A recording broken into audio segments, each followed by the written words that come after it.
నీతో సమాజానికి ఏం ఉపయోగం? సమాజంలో ఉన్న భక్తిని ఉపయోగించుకొని నువ్వు బతికే బెగ్గరివి కదా.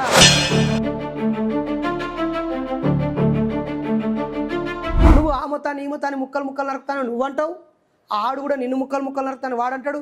నరుక్కోవడానికా మీ మతాలు నేర్పించినవి?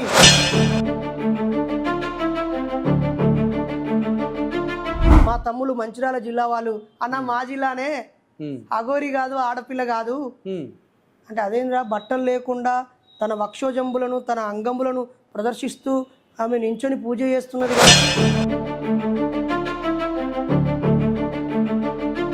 మరి అలా చూసుకుంటే ఇప్పుడు మీరు అంటున్నారు, మరి హిందుత్వం ఎట్లా వచ్చింది? అసలు హిందూ మతం అనే పదం వేద గ్రంథాల్లో కానీ పురాణ గ్రంథాల్లో కానీ ఎక్కడైనా చూపించగలరా? అంటే హిందుత్వం మాత్రం లేదు. ఎవరన్నారు? మీరు చెప్పిన విధానం. అసలు హిందూ అనేది మతం కాదని వాళ్ళే చెప్తారు.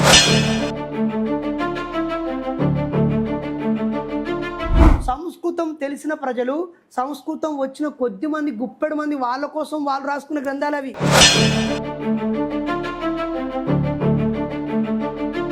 మనకు ఒకప్పటి చరిత్ర, క్రీస్తు పూర్వం 300 సంవత్సరాల నాటి చరిత్ర ఉందని మనకి ఇప్పుడు తెలిసి. నువ్వు జై శ్రీరామ్ అంటే నువ్వు తప్పేముంది, అది ఆయన హక్కు కదా. ఇద్దరు రాముని భక్తులు జై శ్రీరామ్ అనుకుంటే తప్పు లేదు.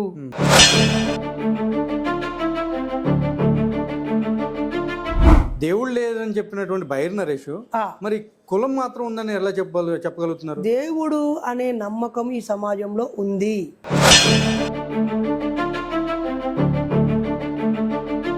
సనాతన ధర్మం అని నా కులాన్ని నాకు అంటగడితే పనులు రాలుతాయి.